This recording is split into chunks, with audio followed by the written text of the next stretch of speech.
अधिकारों के कारण इसे बदल डालो। हम अछूतों में आए और अछूतों के सारे अधिकार इस मनुस्मृति में छीन लिए गए। सत्ता उनके हाथ में आई, हमें हमारे धर्म से, यानी कि महान सम्राट अशोक की अगर यहाँ फोटो लगी है, वो लगी है उधर सामने, उनके शासन से लेकर उनके वंश के 10वें राजा बृहदर्थ मौर्य की हत्या करके हमारी सत्ता हमसे छीन ली गई, हमें अछूत बना दिया गया और मनुस्मृति कायम कर दी गई जिसे आप लोग हिंदू धर्म कहते हो।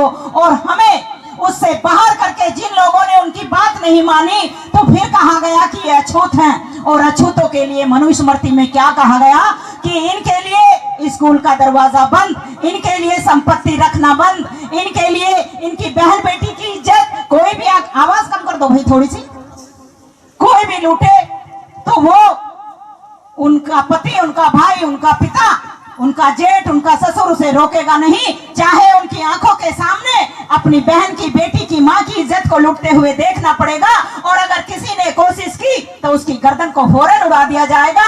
मनुस्मृति यानी हिंदू धर्म में तुम्हारे लिए कहा गया कि झोड़ का गंदा पानी ही तुम्हें पीना पड़ेगा। इस मनुस्मृति में तुम्हें कहा गया कि अगर तुमने इस तरह की कहीं मीटिंग कर दी, समाज को एक आईना दिखाने की कोशिश की, तो तुम्हारे कानों में पिघलाकर शीशा डाल दिया जाएगा। और अगर कहीं तुमने वही बात अपने मंत्र से, मुंह से बोल दी, तो तुम्हारी जीभ को काट लिया जाएगा और तुम नग्न अवस्था में रहोगे। आज जिस तरीके से ये सुंदर कपड़ा पहनकर यहाँ बैठी हो, तो ये मनुस्मृति कहती है कि तुम महिलाएं, जो अछूत महिलाएं हैं, ये अपने बदन को पूरा नहीं ढकेंगी, ये नग्न अवस्था में रहेंगी, थोड़ा सा कपड़ा अपनी छाती पर लगाएंगी और बाकी ये नग्न अवस्था में चलेंगी। ये मनुस्मृति कहती है कि अगर किसी शूद्र ने गलती से भी किसी ब्राह्मण या राजपूत की महिलाओं पर नजर डाल दी तो उसकी आंखों को 9 इंच लंबी गर्म लोहे की सलाखें देकर फोड़ देनी चाहिए। बाबा साहेब ने इस काले विधान को, जिसमें हमें पढ़ने का अधिकार नहीं, जिसमें हमें आम रास्तों पर चलने का अधिकार नहीं, जिस धर्म में हमें साफ पानी पीने तक का अधिकार नहीं, जिस धर्म में हम नौकरी नहीं कर सकते, जिस धर्म में हम अच्छा खा नहीं सकते, जिस धर्म में अपने हम जबान खोल नहीं सकते, जिस धर्म में हम अपना अधिकार मांग नहीं सकते, जिस धर्म में हम महिलाओं की इज्जत दिन रात लूटने को कहा गया हो, जिस धर्म के अंदर इन जवानों को पेड़ों से जिंदा जलाकर मारने को कहा गया हो, जिस धर्म के अंदर हमारे छोटे छोटे बच्चों को गंगा में परवाह करने के लिए कहा गया हो, जिस धर्म के अंदर हमें दिन रात केवल शोषण का शिकारी बना दिया गया हो, ऐसे धर्म को बाबा साहेब ने 25 दिसंबर 1927 को महल के अंदर आग लगा दी और कहा कि इस देश के अंदर मैं इस काले धर्म को खत्म करके, इस मनुस्मृति को खत्म करके इस देश के अंदर लोकतंत्र लाकर ही दम लूंगा। अब मुझे ये बताओ कि इस देश के अंदर जो ये भारत का संविधान है वो लोकतंत्र पर आधारित है या किसी एक धर्म पर आधारित है? बोलो। मैं गूंगे भैरू की मीटिंग नहीं लिया करती। जवाब नहीं देना है तो माइक में छोड़ देती हूँ। जोर से बोलो जितने लोग जानते हैं। महिलाएं जवाब दे। तो तुम्हें लोकतंत्र चाहिए या मनुस्मृति चाहिए? हाथ उठा के बोलो, लोकतंत्र चाहिए या मनुस्मृति चाहिए? और लोकतंत्र आधारित है भारत के संविधान पर और भारत का संविधान है बौद्ध धर्म के नियमों पर। क्या समझे?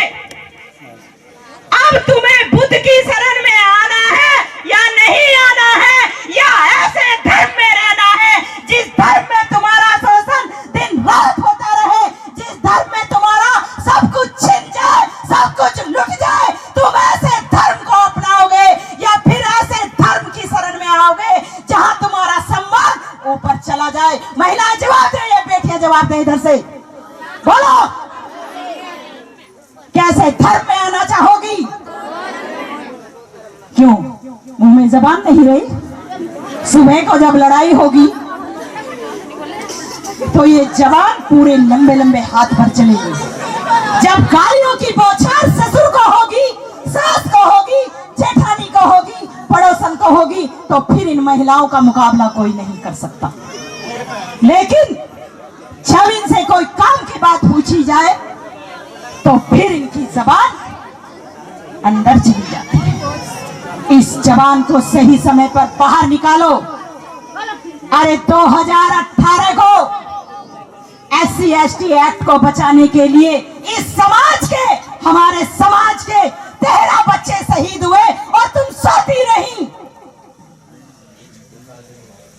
कितने सारे हमारे समाज के भाई, जिनमें से दो तो अभी मंच के ऊपर ही हैं, भाई देवेंद्र जी और भाई उपकार बावरा जी, बहुत सारों के ऊपर देशद्रोह का मुकदमा लगाया गया, बहुत सारों के ऊपर राजदुआ लगाई गई। अगर मैं यहाँ किसी से बात करूं कि SC/ST एक्ट होता क्या है, अगर कोई बेटी बताए तो एक बुक मिलेगी, बुक साथ लेकर आए हैं।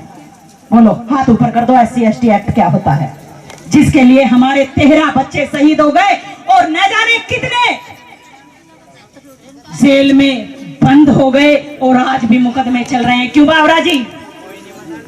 कितनों ने अपनी पीठ पर लाठी डंडे खाए। अरे तुम्हें एहसास नहीं है, तुम्हें एहसास नहीं है कि बाबा साहेब तुम्हें क्या देकर चले गए।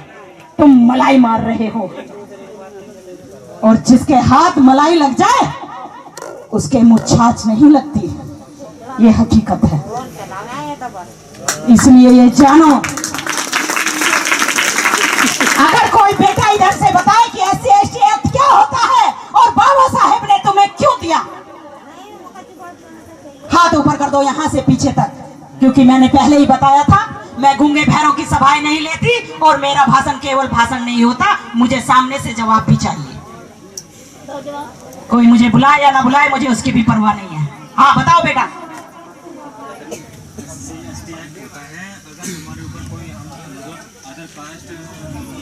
से बोलता है कि चमार है, चूड़ा है, ये तो बहुत गंदा है, उससे उस पे केस किया जा सकता है। उस पे केस किया जा सकता है। इन्होंने यहाँ तक बताया, इनके लिए तालियां बजाओ सारे लोग। कम से कम इन्हें इतना तो पता है, SC/ST एक्ट एक विशेष एक्ट बाबा साहेब ने तुम्हारे लिए बना दिया।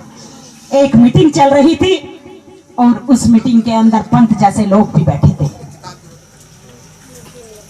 देवेंद्र जी, उन्हें एक किताब दे देना। उस मीटिंग के अंदर पंत जैसे लोग भी बैठे थे और उस मीटिंग में बाबा साहेब डॉक्टर BR अम्बेडकर, हमारे मसीहा भी बैठे थे।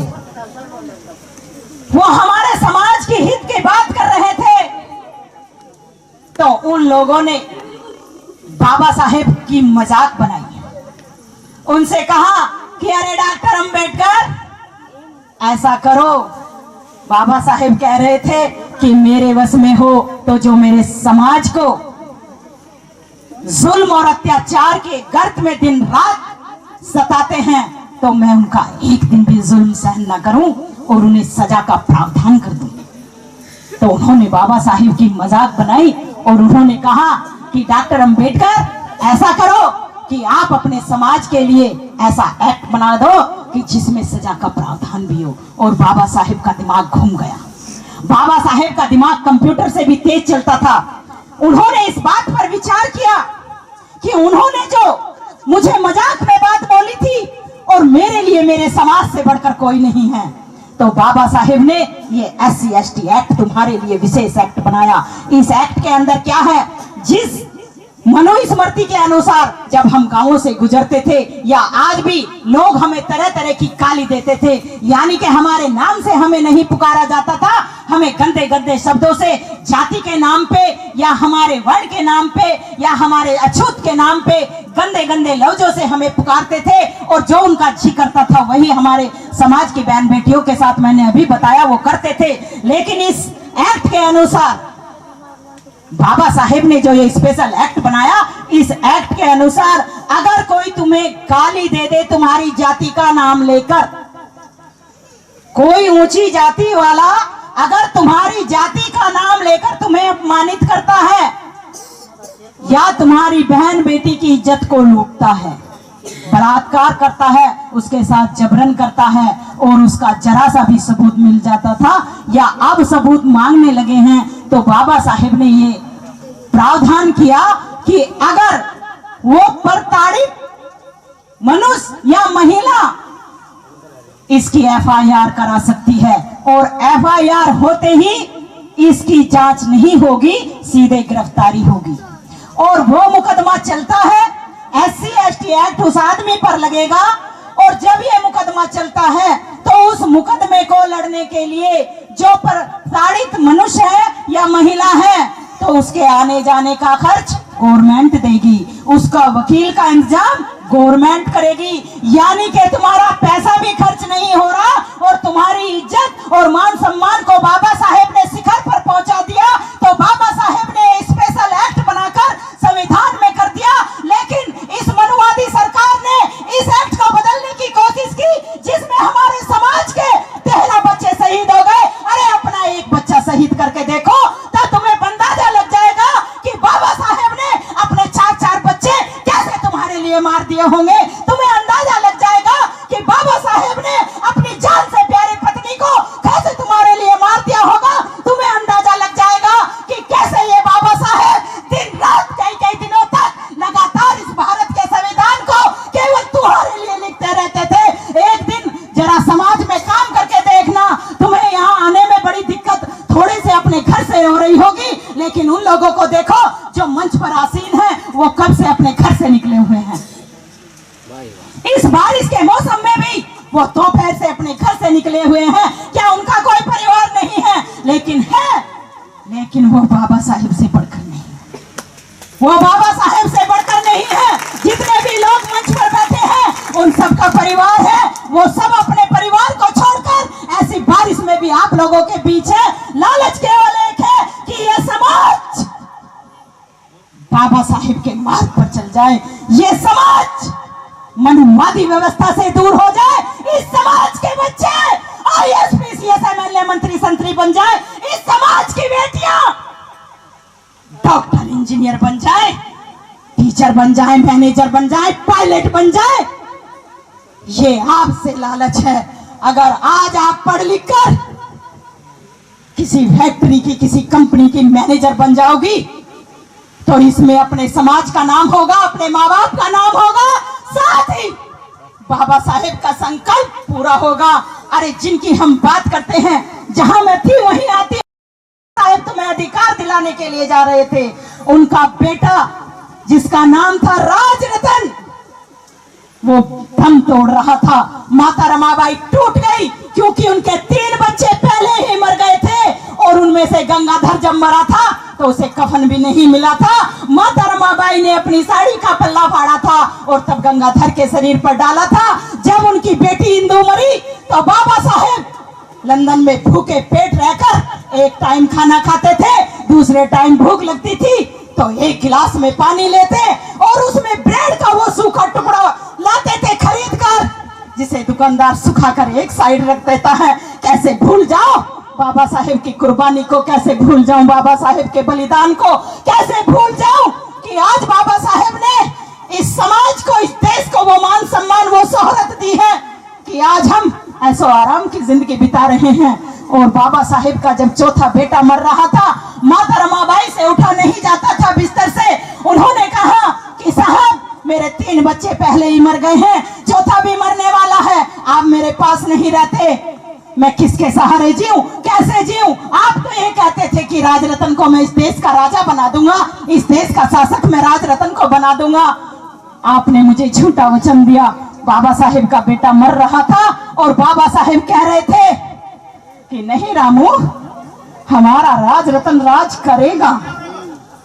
और वो किसे कह रहे थे?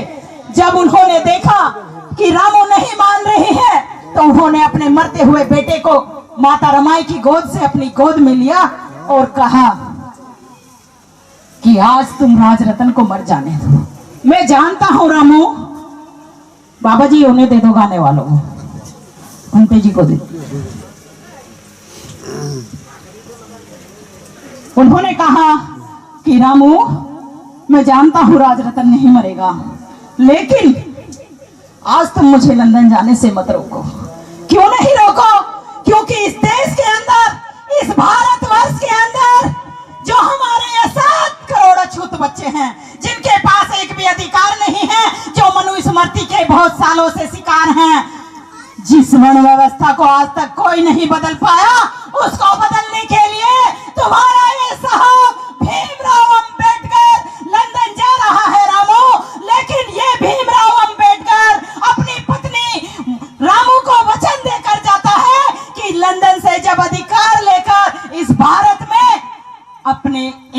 लोगों के घर में वापस आऊंगा तो ये लोग इस देश के शासक होंगे, क्योंकि उन्हें अधिकार ये तुम्हारा पति भीमराव अंबेडकर दिलाएगा।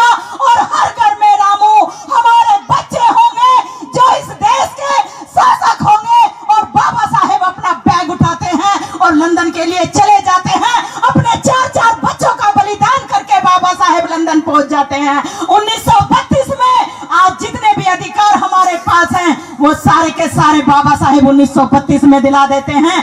देश आजाद होता है 1947 में, अधिकार तुम्हारी झोली में आ जाते हैं 32 में। ये करिश्मा कोई कर पाया? बोलो, अरे महिलाएं जवाब दे। ये जो व्यवस्था ऐसे खड़ी थी, इस व्यवस्था को बाबा साहेब ने ऐसे समतल कर दिया। इस ऊंच नीच की व्यवस्था को बाबा साहेब ने गिरा दिया। इस व्यवस्था को बाबा साहेब ने समतल कर दिया। बाबा साहेब ने अपने 4-4 बच्चे बलिदान कर दिए, अपनी पत्नी को भी बलिदान कर दिया।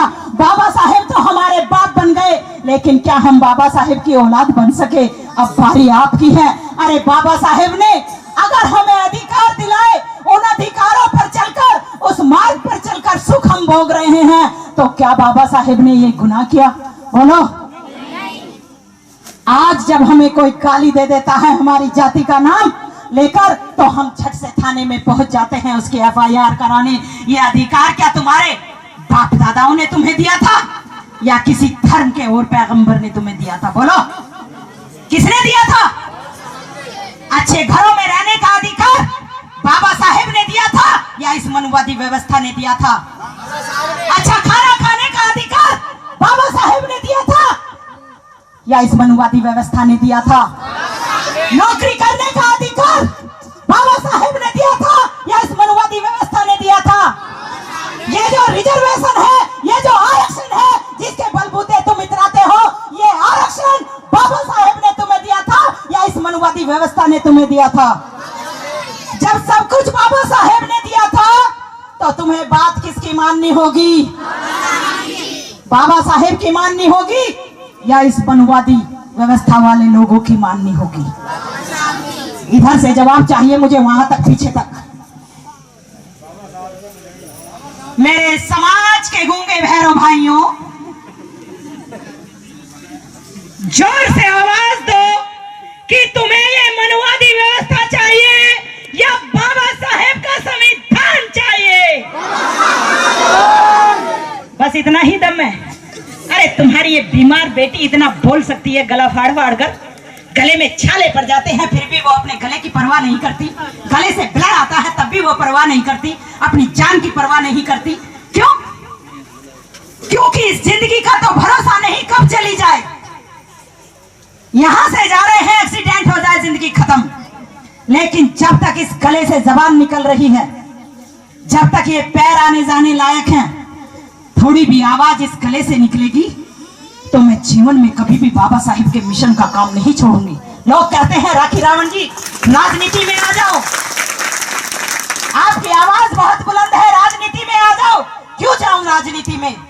अगर मैं राजनीति में चली गई तो उसी मनुवादी व्यवस्था को सर झुकाना पड़ेगा, क्योंकि वहां सबकी वोटें लेनी पड़ती हैं और ये अपने जीवन में मैं कभी कर नहीं सकती।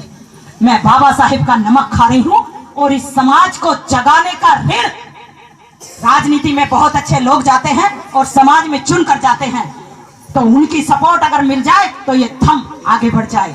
बाबा साहेब ने इन महिलाओं को जो हिंदू कोड बिल बनाकर अधिकार दिया, अगर बेटी कोई बताए तो फिर एक बुक मिलेगी। हिंदू कोड बिल के अंदर तुम्हें क्या क्या अधिकार मिला, बोलो। अगर किसी बेटी को पता है? कोई नहीं पता। आज जो अपने पिता की प्रॉपर्टी में हकदार बनी हो, ये हिंदू कोड बिल की वजह से बनी हो, जो बाबा साहिब ने तुम्हें दिया है। अपने पति की प्रॉपर्टी में अधिकारी बनी हो, आधे की भागीदारी बनी हो, तो यह अधिकार तुम्हें बाबा साहिब ने दिया है हिंदू कोड बिल के अंदर। जो हिंदू कोड बिल के अंदर जो पहले कई शादियां ये करते थे अपनी मामी की बेटी से, अपनी मामी से भी, अपनी भांजी से भी, उस व्यवस्था को बाबा साहेब ने तोड़ मरोड़ कर खत्म कर दिया और कह दिया कि कोई मामा अपनी भांजी से शादी नहीं करेगा, कोई भाई अपनी बहन से शादी नहीं करेगा। ये इतिहास गवाह है। इस मनुवादी व्यवस्था में ऐसे बहुत सारे किस्से हैं। ये मनुवादी व्यवस्था बाबा साहेब ने नहीं लिखी, या ये मनुवादी व्यवस्था राखी रावण ने नहीं लिखी। हिंदू धर्म की पहेली उठाकर पढ़ना, उसमें बहुत सारे किस्से तुम्हें मिल जाएंगे जो इनके हिंदू धर्म के ग्रंथों से लिखी हुई हैं। जब बाबा साहेब, आज हम साफ पानी पीकर गटक जाते हैं, ये भारत का संविधान किस हालात में बाबा साहेब ने लिखा इसका तुम्हें अंदाजा नहीं है। आज हम बारिश यहां होने लगे तो 1 घंटा रुक नहीं पाएंगे, लेकिन जब बाबा साहेब मात्र 60 साल की अवस्था में आए, 65 साल बाबा साहेब इस दुनिया में जिंदा रहे, लेकिन बाबा साहेब का शरीर 60 साल से पहले ही इतना जर्जर और बूढ़ा हो चला था कि बाबा साहेब को दूसरे के कंधे पर हाथ रखकर चलना पड़ता था, लाठी डंडा हाथ में लेकर चलना पड़ता था, क्योंकि बाबा साहेब को आराम करने के लिए टाइम नहीं मिलता था। और वो जब इस भारत के संविधान को लिखते थे तो उनकी शुगर इतनी बढ़ गई थी कि उन्हें इंसुलिन के इंजेक्शन लेने पड़ते थे, लेकिन वो भी असर नहीं करते थे। और अगर उनके एक प्रिय थे नानक चंद रत्तू जी, बहुत सेवा करते थे बाबा साहेब की। दिल्ली में करोल बाग में वो रहते थे और बाबा साहेब संविधान वहां पर लिखते थे। जब कभी दिल्ली जाओ तो वो देखना जहां पर बाबा साहेब ने संविधान लिखा है और बाबा साहेब का 26 अलीपुर रोड पर भवन है, कभी देख कर आना, जहां बाबा साहेब ने अपनी अंतिम सांस ली। मैं यहाँ की महिलाओं को, यहाँ के बच्चों को यह बताना चाहती हूँ कि जिस संविधान की आज आपको कदर नहीं, उस संविधान को बाबा साहेब ने कितनी मुश्किल परिस्थिति में लिखा, समझ जाओ मेरे समाज के बच्चों, मेरे बेटों, मेरे भाइयों, समझ जाओ। अगर आज आप लोग सोते रह गए तो वो दिन दूर नहीं कि सत्ता आपके हाथों से छिन जाएगी और ये इतिहास वहीं पर आ जाएगा जहां से बाबा साहेब हमें लेकर चले थे।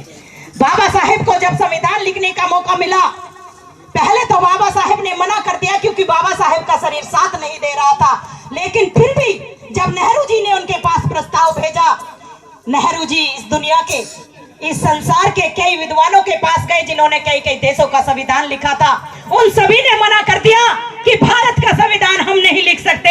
अगर भारत का संविधान कोई लिख सकता है तो वो तो भारत के अंदर ही एक महामानव है और जिसका नाम है डॉक्टर B.R. अम्बेडकर। फिर नेहरू जी, जोर से बोलो बाबा साहेब, बाबा साहेब।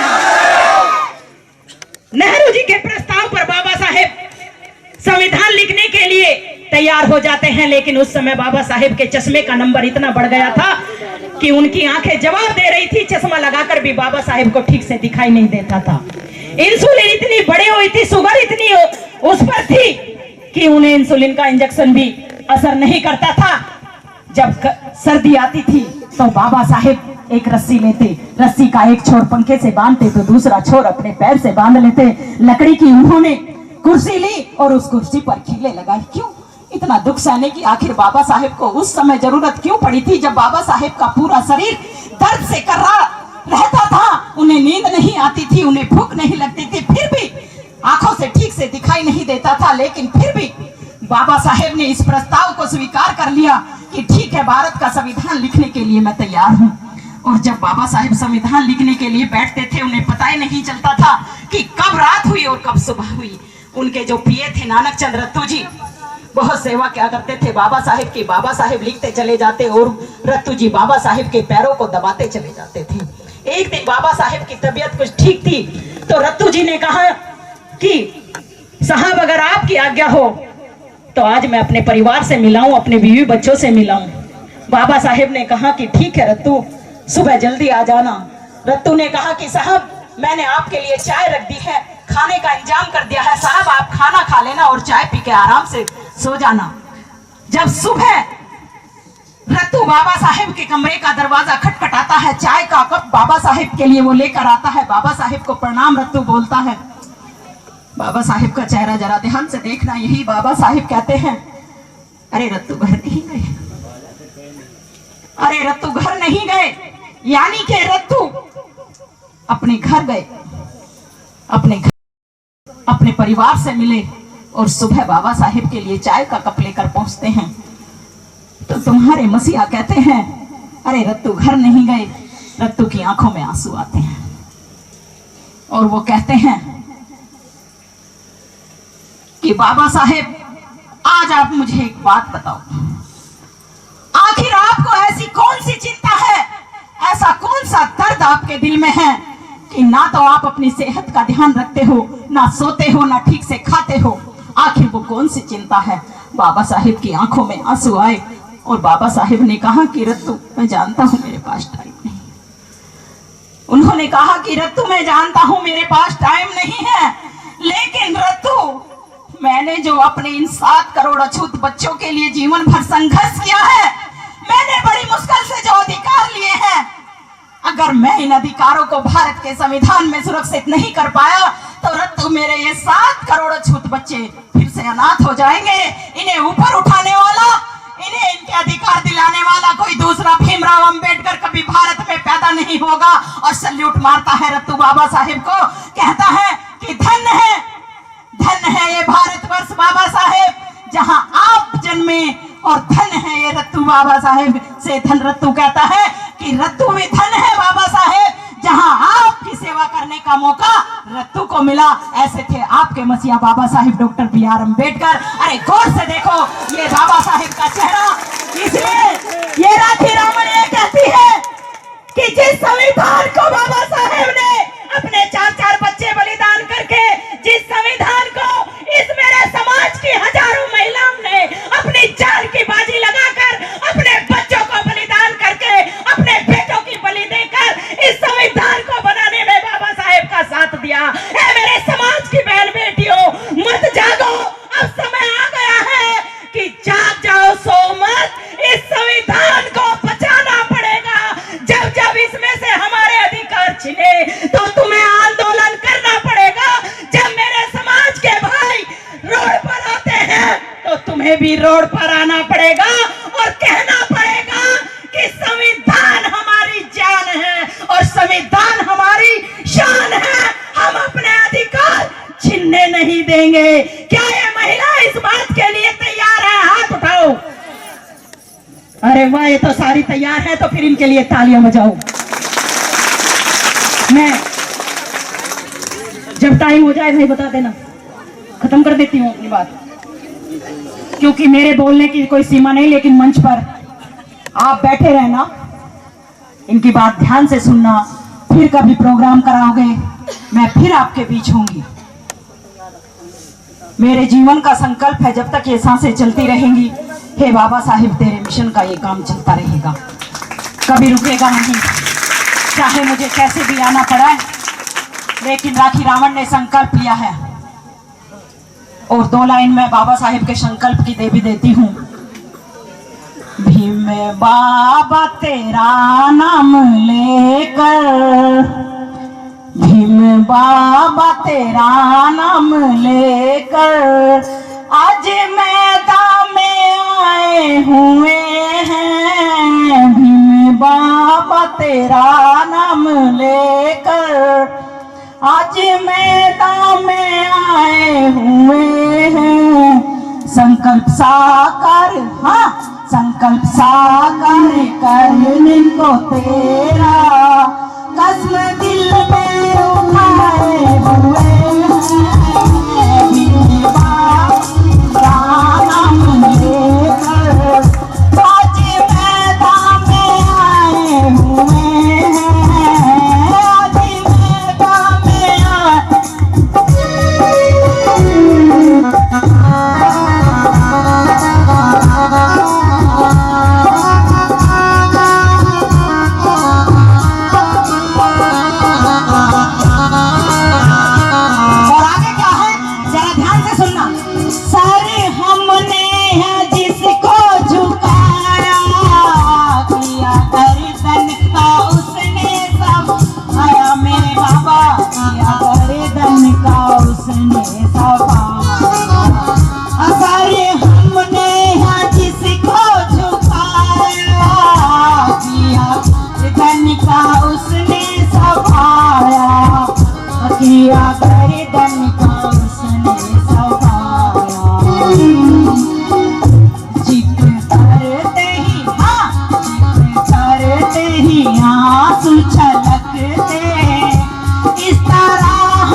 तो राखी रावण के साथ साथ इस कड़ी में क्या कहा गया है प्रत्येक मानव के लिए?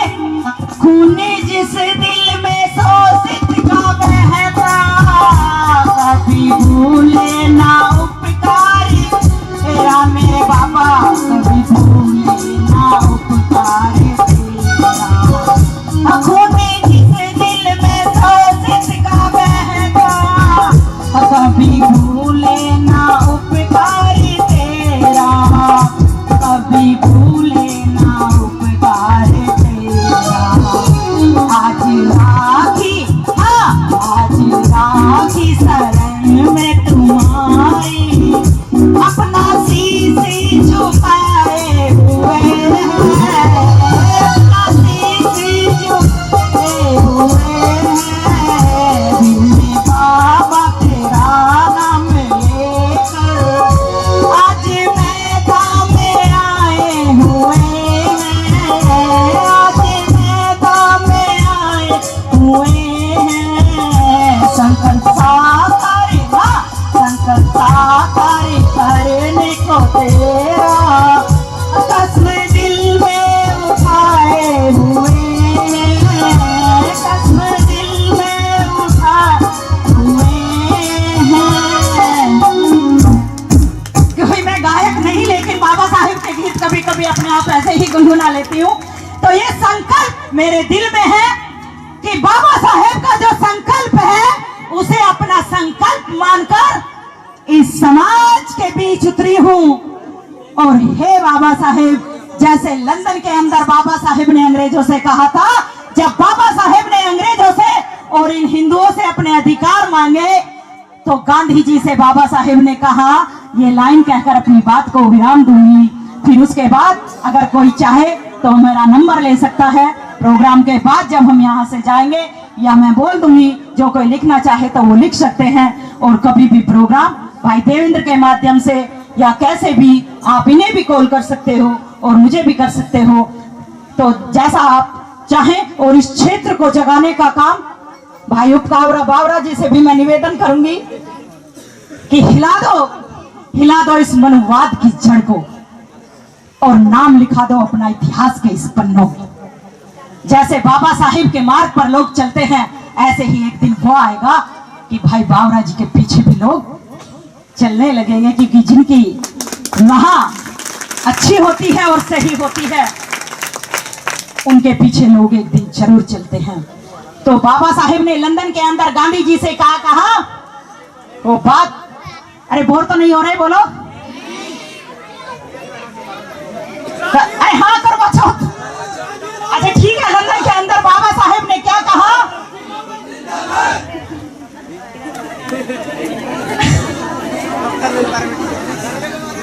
कोई बात नहीं, अच्छा अभी बता देती हूँ, 2 मिनट में। करवा चौथ डिमांड आई है करवा चौथ की।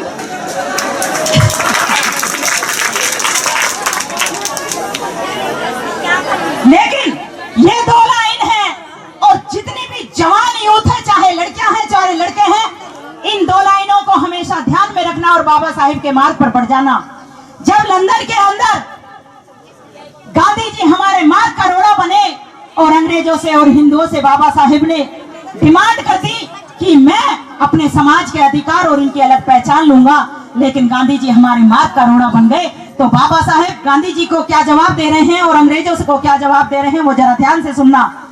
कि मांगू मैं तुमसे कोई भीख नहीं, मांगू मैं तुमसे कोई भीख नहीं, ना उधार मांगने आया हूं। तो लोगों ने कहा कि डॉक्टर अंबेडकर फिर क्या करने आए हो, फिर लंदन के अंदर क्या करने आए हो? तो आपके मसीहा क्या कहते हैं कि मांगो मैं तुमसे कोई भीख नहीं, ना उधार मांगने आया हूं, इन दीनहीन मजलूमों का अधिकार मांगने आया हूं, अधिकार मांगने आया हूं। सही कहा या गलत कहा? तो 4 से वाला बाबा साहेब, जब तक सूरज चांद रहेगा। और अब करवा चौथ की डिमांड।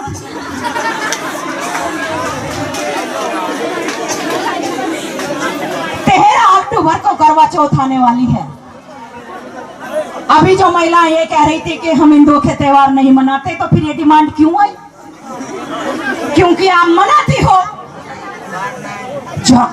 जो नहीं मनाती उनके लिए बहुत अच्छी बात है, लेकिन जो महिलाएं मनाती हैं तो पहले उन महिलाओं से चालू कर लेते हैं करवा चौथ। अपने पति की लंबी उम्र के लिए महिलाएं रखती हैं करवा चौथ का व्रत। कहते हैं कि जो महिला अपने पति के लिए करवा चौथ का व्रत रखेगी उसके पति की उम्र बहुत लंबी होगी। ऐसा ही है ना? ऐसा ही है? अरे जिनकी शादी हो गई जवाब तो दो, इसलिए ही रखती हो ना। अब मैं तुमसे एक बात पूछना चाहती हूँ और उसका जवाब ये बेटियां भी दें और ये महिलाएं भी। रक्षाबंधन का जब त्योहार आता है तो किसकी लंबी उम्र की कामना की जाती है? बेटा जवाब देना। यानी कि पुरुषों की। ऐसा ही है? जब भाई दूज आती है तो बहन किसके लिए व्रत रखती है? यानी कि पुरुष के लिए। एक व्रत होता है खिदर का, क्यों माँ जी? वो व्रत किसके लिए रखा जाता है? बेटों के लिए, यानी कि पुरुषों के लिए। फिर आती है करवा चौथ। ये व्रत सुहागिनें रखती हैं अपने पति के लिए, यानी कि पुरुषों के लिए। और फिर आती है अहोई, यानी कि माँ व्रत रखती है अपने बेटे के लिए, यानी कि पुरुषों के लिए। यानी कि इस मनुवादी व्यवस्था में व्रत रखे गए वो सारे के सारे पुरुषों की उम्र को बढ़ाने के लिए रखे गए, और उम्र बढ़ाने का डिपार्टमेंट सौंपा गया। उम्र किसके पास है? उम्र का ठेका किस पे है? कॉन्ट्रैक्टर कौन है? जो महिलाएं, अब जरा ध्यान से सुनना, जो महिलाएं इस मनुवादी व्यवस्था में पैर की जूती हैं, यानी कि हिंदू धर्म में, मैं नहीं कह रही हिंदू धर्म पढ़ लेना, हिंदू धर्म में महिलाओं को पैर की जूती कहा गया है, माना भी गया है। हिंदू धर्म में महिलाओं को नीच, उल्टा, कुलच्छनी कहा गया है। हिंदू धर्म में पति मर जाए तो पति की चिता के साथ जिंदा जला दिया जाता है, और पति कई शादियां कर सकता है लेकिन पत्नी को इजाजत नहीं है। हिंदू धर्म में इन महिलाओं को कहीं पर भी प्रॉपर्टी रखने का हक नहीं है, यानी कि पति की प्रॉपर्टी में तुम हकदार नहीं हो। लेकिन फिर भी पति की डिपार्टमेंट, यानी कि उम्र बढ़ाने का डिपार्टमेंट इन महिलाओं पे है। जिन महिलाओं पे एक भी अधिकार नहीं, जिन्हें कुछ भी पता नहीं, जिन्हें केवल घर की चार दीवारी में घूंघट में बंद कर दिया गया, उन महिलाओं को कितना बड़ा डिपार्टमेंट सौंप दिया गया। यानी कि उम्र जिसको जितनी लेनी है महिलाओं से ले। अब जब दोपहर को कैलेंडर लगाया जाता है लक्ष्मी जी का, लगता है मैंने नहीं बनाया, दोपहर को जब ये कथा सुनती हैं, लक्ष्मी की पूजा करती हैं, कथा किसी कन्या से पढ़वाती हैं, और लक्ष्मी की सवारी कौन है? अरे बेटा बोलो कौन है? उल्लू। अरे बोलो ना कौन है? अरे पूजा करने वाली हो, बोलो। क्या बोल तो दो। उल्लू भी बताना है। इन्हें ना पता कुछ भी। लक्ष्मी किस पे बैठ के आती है? इधर से जवाब दो। इसलिए हिंदू धर्म में कहा गया है, तुम्हारे लिए बहुत अच्छी बात हिंदू धर्म में कहा गया है, महिलाओं की बुद्धि कहाँ पर होती है? कहाँ पर होती है? अरे तुम्हारी बेइज्जती हो रही है। हिंदू धर्म में कहा गया है महिलाओं की बुद्धि गुद्दी पीछे होती है या घुटनों में होती है, क्योंकि जहां दिमाग है वहां तो डिपार्टमेंट उनका है। अब तुम्हारी बुद्धि को भी गुद्दी पीछे कर दिया गया, घुटनों में कर दिया गया। तुम्हें इसलिए ये भी नहीं पता कि लक्ष्मी जी किस पर बैठकर आती हैं। लक्ष्मी जी का वाहन है उल्लू। कैलेंडर में देख लेना। अब 13 तारीख को जब कैलेंडर लगाओगी, पूजा करोगी, तो उसमें देखना।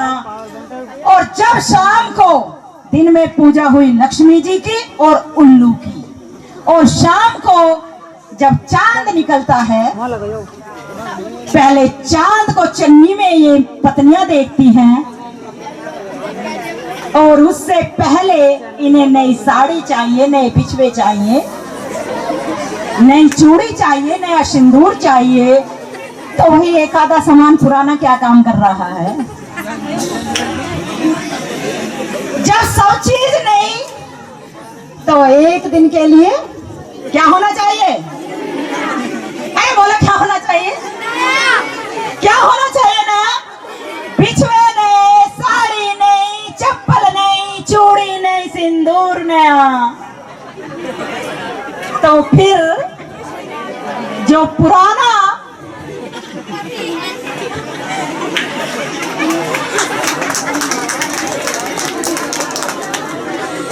हाँ, अरे एक दिन के लिए सारा सामान नया, तो फिर नया ही नया, फिर नया ही नया, पुराने का कोई काम नहीं। अब जब चांद निकलता है रात को,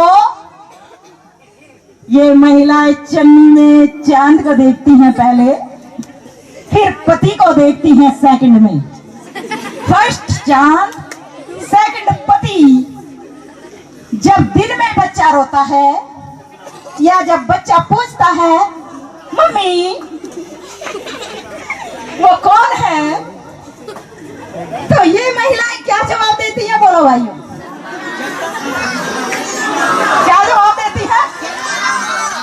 चंदा मामा। बोलती हो या नहीं? मैं नहीं बोलती। मैं चांद को चांद, सूरज को सूरज कहती हूँ, और ना मैं करवा चौथ का व्रत रखती। लेकिन ये महिलाएं अपने बच्चे से कहती हैं बेटा चंदा मामा है, चंदा मामा। यानी कि जो दिन में भैया था, अब करवा चौथ के दिन सारी महिलाओं का फर्स्ट पति हुआ या नहीं हुआ? पहले पूजा उसकी, फिर सेकंड नंबर पे अपने पति की, यानी कि सेकंड हैंड पति तुम साथ में लिए घूमती हो। ये मैं नहीं कह रही, मेरा तो फर्स्ट पति है, तो हमेशा वही फर्स्ट रहता है, क्योंकि मैं करवा चौथ का व्रत नहीं रखती। जो पति है वो पति ही है, जो चांद है वो ग्रह है, तो चांद ही है, जो सूरज है वो सूरज ही है। मैं चांद को और सूरज को अपना पति नहीं बनाती। और इसकी हकीकत सुनो, ये तो हुई तुम्हारा कि तुम कैसे मनाती हो, लेकिन अब जरा इसकी हकीकत सुन लो कि ये कहां से शुरू हुई और इन महिलाओं को क्यों वश में किया गया। जब ये आर्य लोग बाहर से आए थे तो अपने साथ महिलाएं नहीं लाए थे, ये इस इतिहास की सच्चाई है। हो गया, हो गया, 1 मिनट में ही है। ये अपने साथ महिलाओं को नहीं लाए थे, लेकिन जब वो यहाँ पर राज करने लगे, धीरे धीरे उनकी सत्ता कायम होने लगी, तो वो यहाँ की महिलाओं के साथ शादियां करने लगे, संबंध बनाने लगे। तो जो हमारे यहाँ के लोग थे वो उनके गुलाम बनते चले गए।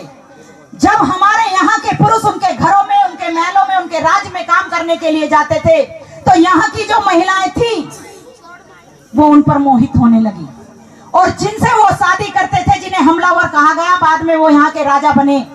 तो जिस महिला पर उनकी सुंदर महिला पर नजर पड़ती थी, तो वो अपना निशान बना देते थे, जिसकी निशानी मैं आज भी बता सकती हूँ। महिलाएं तरह तरह की बिंदियां लगाती हैं, कोई सूरज के निशान की लगाती है, कोई नागिन के निशान की लगाती है, कोई लंबे निशान की लगाती है। तो इसका यह अर्थ है कि जिस राजा का जो चिन्ह होता था, वो कटार से, तलवार से वही चिन्ह उस महिला के माथे पर बना देता था। उसकी पहचान होती थी कि ये मेरी है। धीरे धीरे ये परंपरा बढ़ती गई, और लास्ट में ये हुआ कि जब उन लोगों ने देखा कि यहाँ की महिलाएं यहाँ के पुरुषों पर ही मोहित होने लगी हैं, तो उन्होंने एक षड्यंत्र रचा, और उस षड्यंत्र में कहा गया कि ये महिलाएं ऐसे तो मानेंगे नहीं। एक गुप्त षड्यंत्र किया गया कि अब हमें कुछ करना होगा, और उन्होंने ये चलाया करवा चौथ का व्रत। उन्होंने कहा कि इन महिलाओं को जाल में फंसाने के लिए, पर पुरुष से इनका संबंध तोड़वाने के लिए हमें ये षड्यंत्र रचना होगा। और उन्होंने ये कहा कि जो महिला अपने पति के अलावा किसी पर पुरुष पर नजर रखेगी तो उसे नरक की प्राप्ति होगी, या उसके पति की उम्र छोटी हो जाएगी, वो पहले ही मर जाएगा उसका पति, अगर उसने दूसरे पर नजर डाली। और अपने पति को अगर उसने ईश्वर नहीं मिलेगा तो उसकी नरक में उसको जगह भी नहीं मिलेगी। स्वर्ग की तो दूर की बात, तरह तरह की बातें इस तरीके से फैला दी गई कि इन महिलाओं में डर आ गया। और ये डर की वजह से अपने पति की लंबी उम्र को बढ़ाने के लिए, क्योंकि ये मनुवादी व्यवस्था पाखंडवाद पर आधारित है, अपने पति की लंबी उम्र करने के लिए ये करवा चौथ का व्रत चालू हो गया। धीरे धीरे ये व्रत बढ़ता गया, आज ये पूरे भारत में छा गया है। लेकिन पहले हमारे समाज की कोई भी महिला, अगर मेरी यहाँ कोई चाची ताई बैठी हैं तो उनसे पूछ लेना, कोई भी करवा चौथ का व्रत नहीं रखती थी। कोई भी हमारे समाज में करवा चौथ का व्रत नहीं रखा जाता था, लेकिन ये व्रत ब्राह्मण बनियों में ज्यादा रखा जाता था। ये सच्चाई है, ये इतिहास है। लेकिन आज टीवी के माध्यम से, टीवी पर न जाने क्या क्या देखकर ये मेरे समाज की महिलाएं भी अंधविश्वास में फंस गई हैं। इसलिए इस अंधविश्वास से बाहर निकाल दो। जितनी भी बात करोगे अंधविश्वास की, ये अंधविश्वास कभी खत्म नहीं होगा। लेकिन डिमांड आई थी कि करवा चौथ के बारे में बताएं, मैं बताना भी नहीं चाहती थी। लेकिन आज आपको यहाँ प्रोग्राम में जब जाओगे उससे पहले ये संकल्प लेना पड़ेगा कि हे बाबा साहेब, आपने इस जिंदगी को जिंदगी बनाया। हमारी जिंदगी आपसे पहले कुछ भी नहीं थी, इस जिंदगी को जिंदगी आपने बनाया। तो हे बाबा साहेब, ये आपके मिशन पर जाएगी, ये आपके मार्ग पर जाएगी और आपके मान सम्मान में जाएगी। आपके 4-4 बच्चों की बलिदानी कुर्बानी बेकार नहीं जाएगी। हे बाबा साहेब, आपका बलिदान व्यर्थ नहीं जाएगा और आपकी पत्नी का बलिदान भी व्यर्थ नहीं जाएगा। इसलिए जो आपने करने के लिए कहा, मैं वही काम करूंगा या करूंगी। ऐसा हर एक आदमी या महिला अपने ऊपर कहे। आपने मेरी बात को ध्यान से सुना और मुझे मंच पर इतना टाइम दिया, तो मैं इस समिति का बहुत बहुत आभार व्यक्त करती हूँ। और सभी के लिए एक बार फिर से नमो बुद्धाय, जय। अरे जोर से बोलो, मिलकर बोलो।